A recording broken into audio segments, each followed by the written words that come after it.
Você fica nervoso quando fala em público, não consegue improvisar, tem dificuldade de gravar um vídeo para a rede social, não sabe como gerenciar e melhorar a maneira como você fala, por exemplo, nas suas pregações, você que é um líder religioso. Calma, que no vídeo de hoje eu vou responder a essas dúvidas dos inscritos aqui no canal.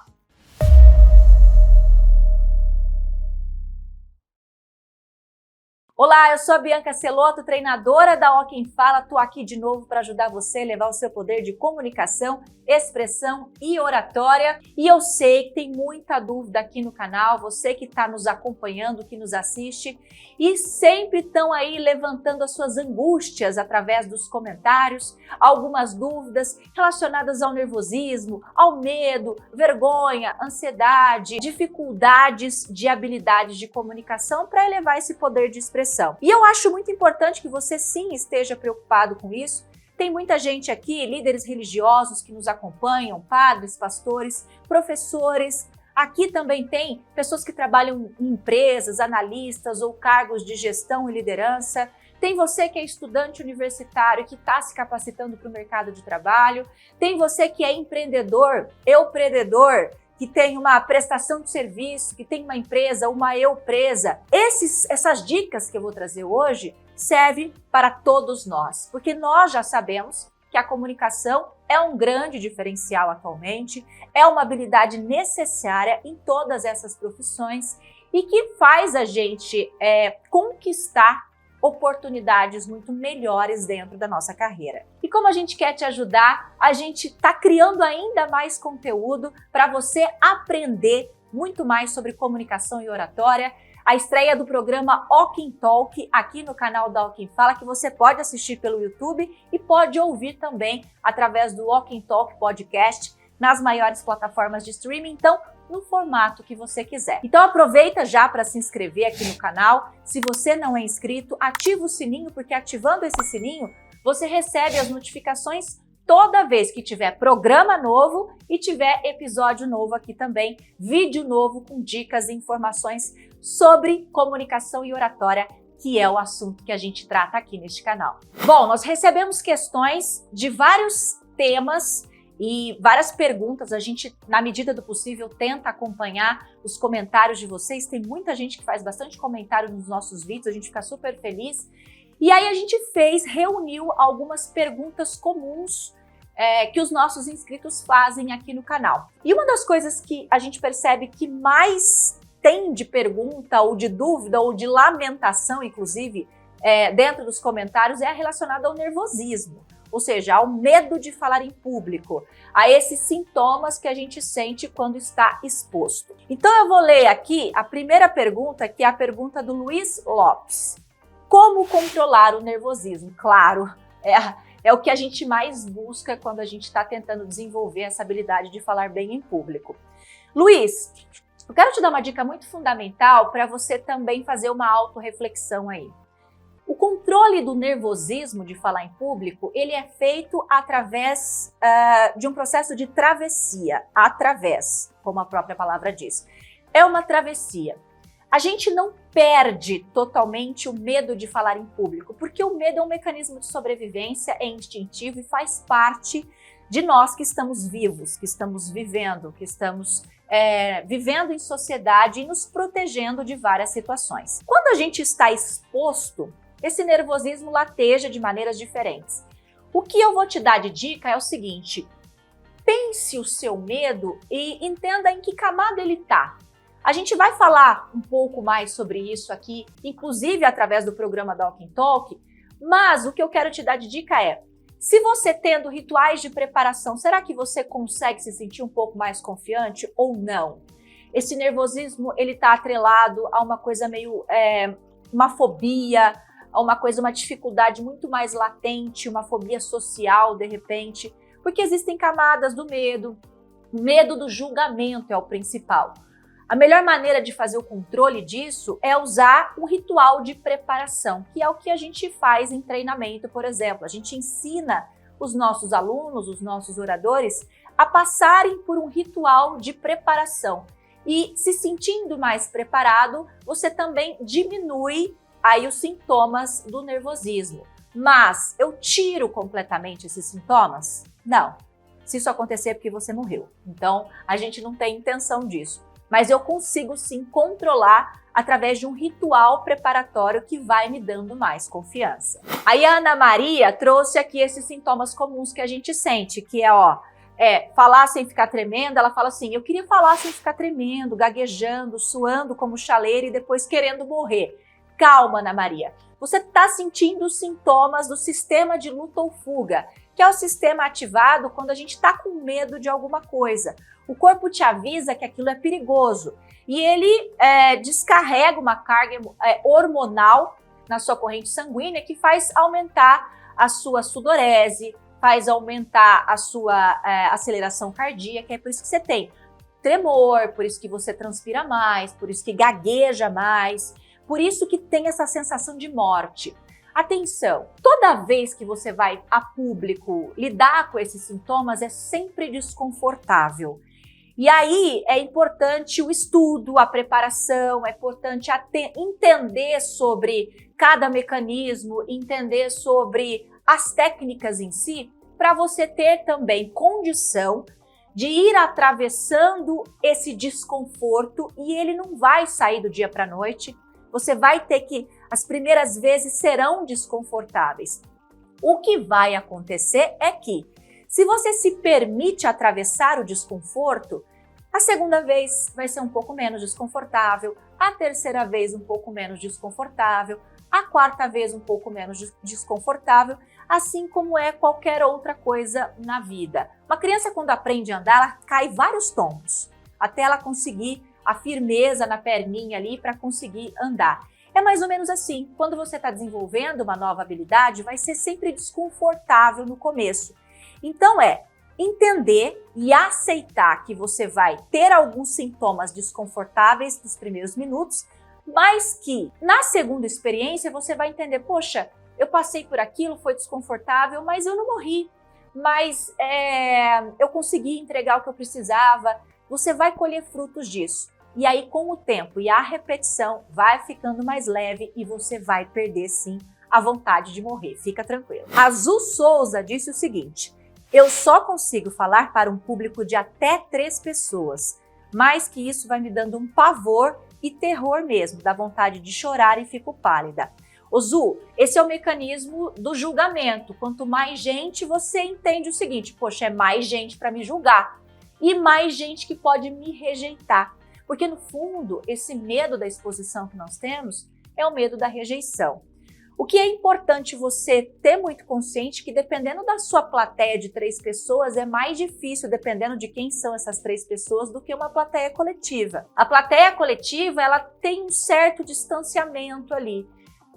Como que você vai treinando isso? Exercícios de visualização e de preparação, como eu já disse aqui, que são as melhores maneiras para atravessar esse tipo de desconforto e angústia.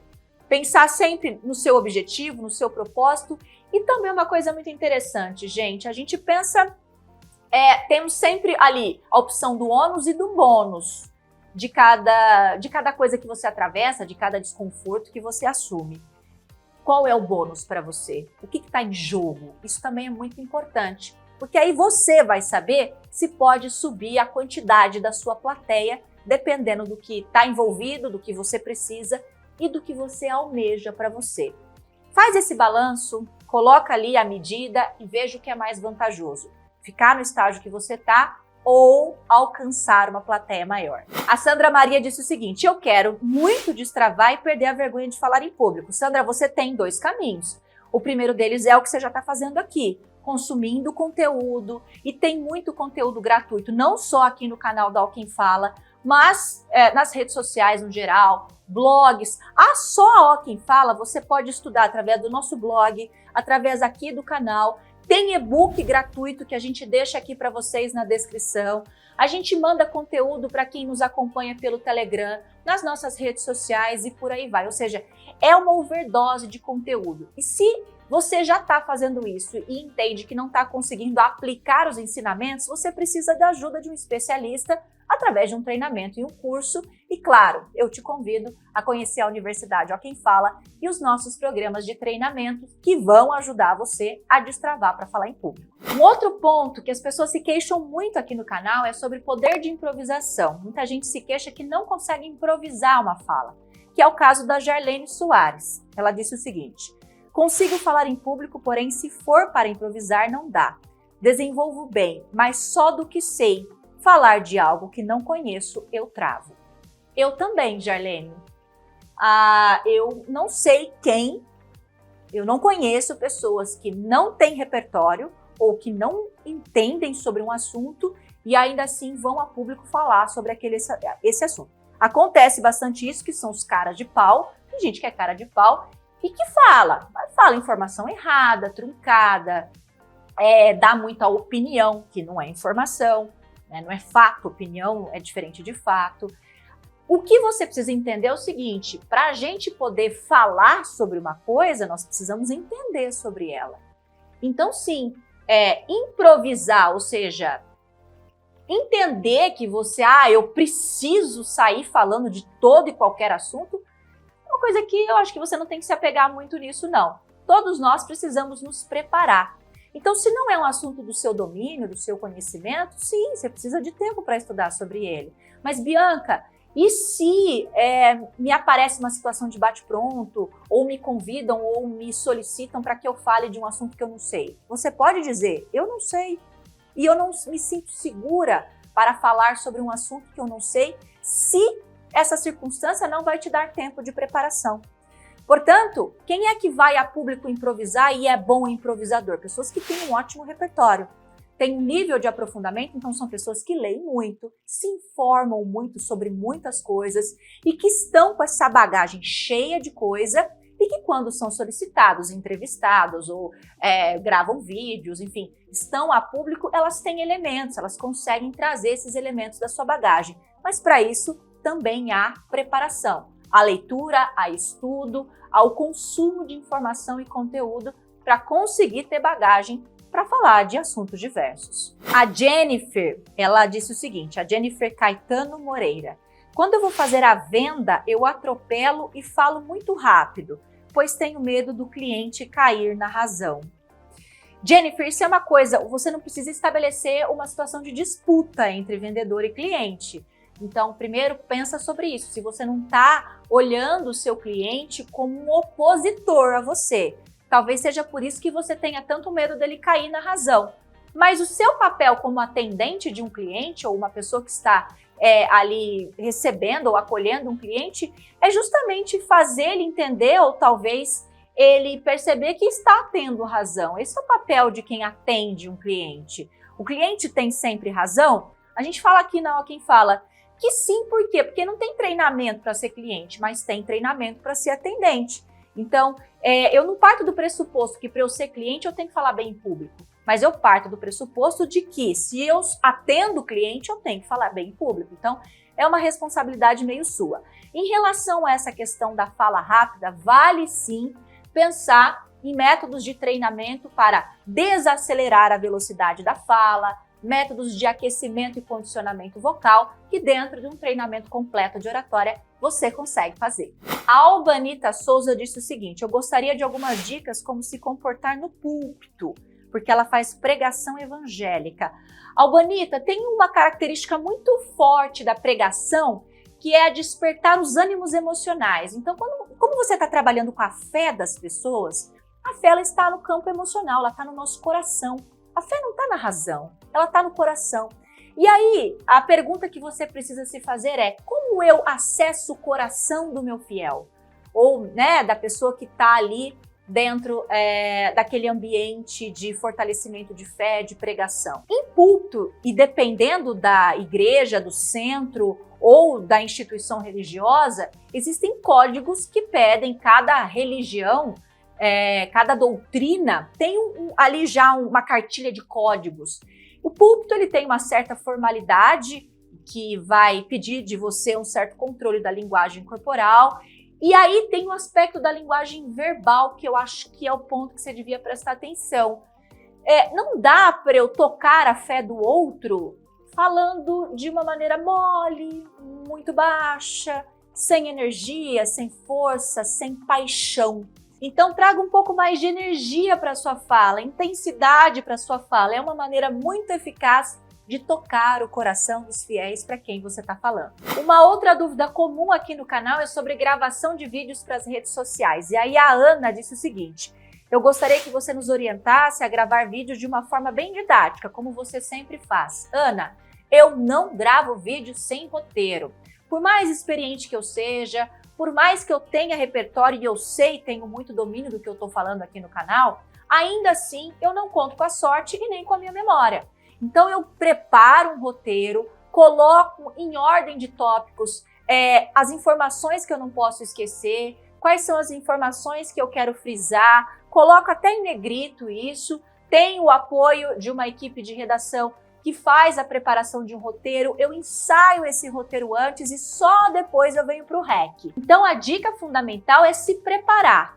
Você não vai preparar um roteiro, não indico que você faça uma coisa literal, escrever ali literalmente a frase que você quer falar, porque você vai tender a decorar e isso pode ser um tiro no pé. O que você pode fazer é fazer essa preparação da ordem da sua fala, colocar bullet points ou aspas, enfim, de pontos que você não quer esquecer e não pode esquecer. E claro, se você não tem poder de improvisação, ensaia antes de ir para o REC e grava às vezes que você precisar gravar até que você consiga ter um vídeo contínuo. Outros pontos importantes também para você estar atenta. Visual, iluminação, a distância da câmera, ou seja, o enquadramento, tudo isso faz a composição de um bom vídeo, de um vídeo que seja mais atrativo. Bom, eu espero que essas dicas tenham ajudado vocês a sanar algumas dessas dúvidas. Continuem enviando seus comentários, porque aqueles que a gente não responde aqui no canal, e tem mais vídeos já respondendo a dúvidas aqui no canal, a gente leva como pauta para o Walk Talk, que é o novo programa de entrevistas, bate-papo, informação aqui do canal da Walk Fala. E o Walk Talk você pode assistir toda segunda-feira ao meio-dia ou também pode ouvir o Walk Talk Podcast nas maiores plataformas de streaming. Quer ir além? Quer treinar? Quer aprender? Quer ter a experiência de desenvolver essa habilidade? Conte com a gente. Aqui tem o link da Universidade Walk Fala, onde você vai entender um pouco mais sobre os nossos programas e os nossos métodos e como a gente pode ajudar você a destravar o seu poder de expressão. Combinado? Siga a gente nas nossas redes sociais. Eu tô lá no Bianca Celoto, no meu Instagram, onde você também pode me conhecer um pouco mais e a gente trocar um pouco mais de figurinha. A gente se vê nos próximos vídeos. Até mais. Tchau, tchau.